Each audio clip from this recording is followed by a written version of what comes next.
Primeiramente, boa tarde, senhoras e senhores. É com muita satisfação e alegria que eu subo nesse palco aqui para poder compartilhar um pouco da minha história com vocês. Como o Miguel ele falou, eu me chamo Marcelo, tenho 40 anos, e ao longo desses 40 anos eu passei por grandes transformações, e eu gostaria de compartilhar e que de alguma forma ela fizesse sentido na vida de vocês. Bom, a minha primeira grande transformação aconteceu aos 19 anos, quando eu decidi que eu iria mudar a minha forma física. Como é que aconteceu isso? Desde o meu nascimento, eu já nasci uma criança muito grande, eu nasci com mais de 5 quilos, me tornei um adolescente obeso, e aos 19 anos eu tomei essa decisão que revolucionou toda a minha vida. Juntamente com isso, eu conheci o jiu-jitsu, que foi a ferramenta que me fez alcançar esse objetivo. Bom, tomada essa decisão, eu entrei no esporte, o esporte ele mudou a minha vida. Eu tinha anteriormente hábitos completamente destrutivos, e o esporte ele me ajudou com hábitos completamente construtivos. Em apenas 8 meses, eu emagreci 43 quilos, e isso teve um impacto muito forte em todas as searas da minha vida.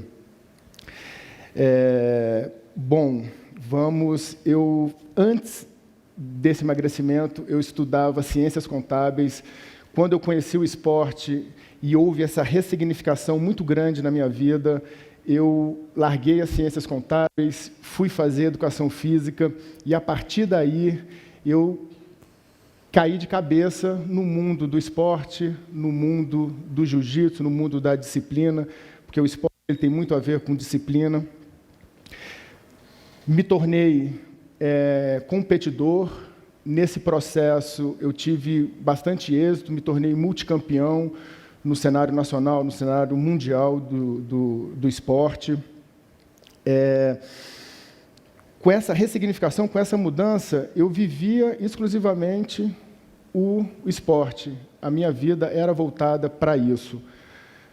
Passados-se 10 anos, eu estava com uma insatisfação muito grande dentro de mim, e essa insatisfação, ela dizia respeito à minha saúde financeira.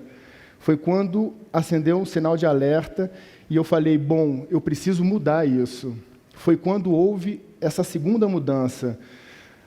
Nesse momento, meus grandes amigos, fundadores da Gracie Barra Brasília, eles estavam de malas prontas para ir para a América e para a Europa, porque viver do jiu-jitsu, viver do esporte no Brasil é muito difícil. E eles estavam com projetos de viver os seus sonhos lá fora, como de fato eles estão. Nesse momento, eu vi que esse não era o meu propósito. Eu tinha um projeto, tenho aqui na Chapada dos Veadeiros, que é um projeto pessoal meu, e esse projeto, ele, vamos dizer, ele me amarrou aqui. Bom, mas eu tinha aquela coisa que me incomodava bastante, que era, como eu falei, essa minha saúde financeira. E eu vi quais eram as minhas possibilidades dentro do cenário, no momento, foi em 2004. Naquela época, Brasília, ela transpirava concurso público. E eu, como eu não tinha nenhuma outra meta, eu estava um tanto quanto perdido, e o concurso público, ele é muito meritocrático, depende só de você e de mais ninguém. Eu entrei nessa seara. Eu falei, bom, vou começar a estudar para concurso. Assim que eu entrei no mundo do concurso público, eu vi o abismo que estava do meu objetivo. Bom, comecei a traçar uma estratégia para poder alcançar esse objetivo. E logo eu vi quão fundo era o buraco, porque dentro, eu não sei se aqui alguém estudou para concurso público, mas ser aprovado no concurso público é você ser o melhor entre os melhores, é muito acirrado, é um caminho muito espinhoso. Logo, eu fui no esporte, eu fui no jiu-jitsu, em toda a minha vivência, peguei todas as ferramentas que fizeram muito sentido para mim, que mudaram a minha vida, e a partir daí eu comecei a focar e montar a minha estratégia para poder alcançar resultados alcançar resultados naquilo que eu havia escolhido. Bom, isso tudo muito no modo empírico, né? Na tentativa e erro. Paralelo a isso, eu comecei a ler grandes autores, como Anthony Robbins, T. Harv Eker, que eles vinham com uma teoria, eles falavam tudo aquilo que eu estava colocando na prática. E para mim foi genial, porque eu consegui associar as duas coisas. Eu comecei a unir essas duas coisas, e por incrível que pareça, eu descobri, vamos dizer, uma fórmula de se obter resultados, e eu vim compartilhar essa fórmula com vocês. Bom, a fórmula é muito simples. Pensamentos geram sentimentos. Sentimentos, eles geram ação. E o conjunto de pensamento, sentimento e ação, eles geram o seu resultado. Marcelo, é só isso? É só isso. Agora eu vou falar detalhadamente um pouquinho de cada coisa. Bom, antes de eu entrar no pensamento propriamente dito, eu vou falar sobre o campo vibracional. Hoje já é bem difundido através da física quântica que tudo no universo é energia. Se tudo é energia, existem os campos vibracionais onde essa energia, que é fluida, ela transita. Vamos separar aqui essas duas energias em positiva e negativa. Se você vibra numa energia positiva, você vai atrair coisas positivas. Se você vibra em coisas negativas, a possibilidade de você atrair coisas negativas é muito grande. Bom, isso é a lei da atratividade. Concomitante com isso, existem dois grupos de pessoas no planeta. As pessoas que vivem de forma consciente e as pessoas que vivem de forma inconsciente. O que eu quero te dizer? Que as pessoas que vivem de forma inconsciente, ou elas vivem com medo do futuro, ou com remorso do passado, e pouco elas se atêm no presente. E o presente nada mais é que o presente continuado nada mais é do que o nosso futuro, o nosso destino. Existe o outro lado, que são as pessoas conscientes. Essas pessoas conscientes, eu falo que elas não vivem 24 horas por dia de forma consciente, elas têm momentos de consciência. São pessoas que questionam mais, que veem o valor da vida, que não acreditam em tudo aquilo que é falado, né?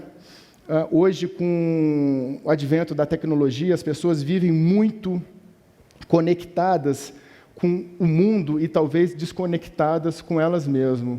Então, o que eu quero te dizer com isso? Que você se perceber o campo vibracional que você está, os seus tipos de pensamento, se você percebe que se você é uma pessoa que está presente no seu presente, você vai gerar o quê? Autoconhecimento. E já dizia Aristóteles, conheça-te a ti mesmo, o pai da filosofia. O autoconhecimento, para mim, é a primeira coisa para você começar a se perceber e, a partir daí, tomar as suas decisões. Falar de pensamento negativo e positivo é uma coisa até intuitiva para vocês, porque às vezes a gente se percebe quando a gente está com os nossos pensamentos melhores ou com os nossos pensamentos piores. Dentro do pensamento negativo, eu vou elencar um ponto que para mim é muito importante, que é as crenças limitantes. Essas crenças limitantes, às vezes a gente não percebe porque elas vêm nos acompanhando ao longo de uma vida e elas são colocadas na nossa vida de forma implícita, de forma velada. São coisas que nós trazemos, inclusive da nossa família, dos nossos avós, dos nossos pais, da sociedade, da mídia, das instituições. E essas crenças limitantes, se nós não tomarmos cuidado, elas nos acorrentam. Por quê? Porque hoje nós vivemos muito a cultura do medo. Eu ouvi uma frase um tempo atrás que fez muito sentido para mim, que é: para que você acorrentar as pessoas se você pode aprisioná-las pelo medo? Então, o medo, na verdade, é uma forma de você formatar e deixar as pessoas, vamos dizer, doutrinadas. E essas crenças limitantes, talvez elas impeçam você de viver os seus sonhos, né?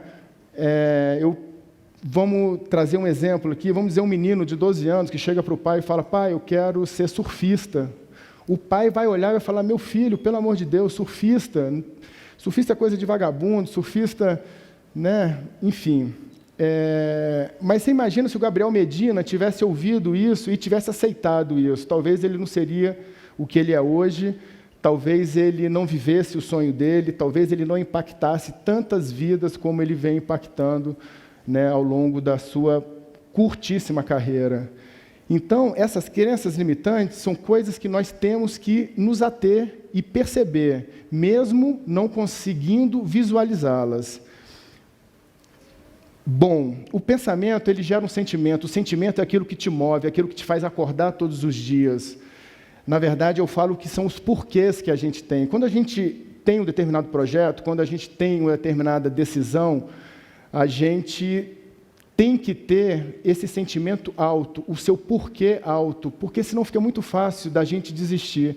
Quem nunca desistiu de um curso de línguas, de um esporte, de uma academia, de uma dieta, né? Então, quando você coloca esse porquê muito alto, esse porquê é o seu combustível para que você não desista. O que eu gosto de falar é que se você colocar o seu porquê maior do que você, na sua família, nos seus filhos, nos seus sonhos, talvez você tenha mais persistência em continuar a seguir os seus objetivos. Bom, a decisão, ela é, para mim, o ponto de partida para qualquer ação. A decisão, ela molda o seu destino. Todos os dias nós tomamos várias decisões. Mas será que essas decisões são decisões que realmente mudam a nossa vida? Ou nós tomamos decisões paliativas, decisões que não impactam em nada a nossa vida? O ser humano, ele tem a capacidade muito grande de procrastinar, que é deixar de fazer aquilo que realmente tem que ser feito. Bom, a partir dessa decisão, uma decisão ela só é realmente, efetivamente, uma decisão quando ela vem seguida de uma ação. Se você acha que você tomou uma decisão e não vinculou uma ação nessa decisão, você não tomou essa decisão. A decisão é o que materializa as coisas. O pensamento, o sentimento, a decisão é uma parte, mas o que faz realmente a coisa acontecer é a ação. Eu coloquei algumas características de ações que fazem você otimizar o seu processo. Por exemplo, organização. Para mim, é o começo de tudo. Você se voltar para você, porque a grande mudança, mesmo que você queira uma mudança muito grande, que envolva outras pessoas, primeiro você tem que mudar a si mesmo. Então, você tem que começar a olhar para a sua vida, começar a ver como é que está a sua vida pessoal, a sua vida financeira, e organizar essas coisas. Eu faço, inclusive, um convite a vocês. Ao chegar em casa, abram os armários, as gavetas, aquilo que a gente tem de mais íntimo, e percebam que, se vocês estiverem com tudo muito desorganizado, há uma possibilidade grande da vida também estar desorganizada. O planejamento. O planejamento, ele é, para mim, os seus olhos a longo prazo. A pessoa que não se planeja, ou ela sobrevive, ou ela faz parte de um projeto de uma outra pessoa. Eu falo para as pessoas, para os meus filhos, para as pessoas que me cercam, criem metas a curto, a médio e a longo prazo. Se visualizem daqui a 1 ano, daqui a 5 anos, daqui a 10 anos, como é que vocês querem estar, porque a partir daí vocês começam a perceber quais ferramentas vocês precisam utilizar, quais mudanças de hábito, né? E esse planejamento, ele tem que vir seguido de uma disciplina. Por que a disciplina? A disciplina é o tijolinho que nós construímos todos os dias. Nós montamos grandes projetos, mas é o dia a dia, é o presente continuado que vai fazer o nosso futuro. E esse futuro, ele é construído através da gente. A gente não pode terceirizar isso para uma outra pessoa. Isso é responsabilidade nossa. E a disciplina é fazer o que tem que fazer, mesmo não querendo fazer. É quando você se exime dos pequenos prazeres, dos prazeres momentâneos, em prol de um prazer maior, de um prazer a longo prazo.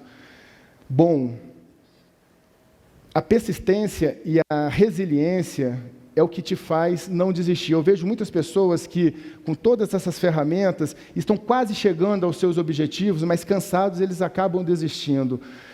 Eu gosto de dar o exemplo da fila de um banco, que ao chegar num banco, você vê uma fila muito grande, você entra naquela fila, várias pessoas vão desistir, outras pessoas falam, não, eu tenho que ir embora, depois eu volto. Se você continuar naquela fila, invariavelmente você vai chegar na boca do caixa e você vai ser atendido.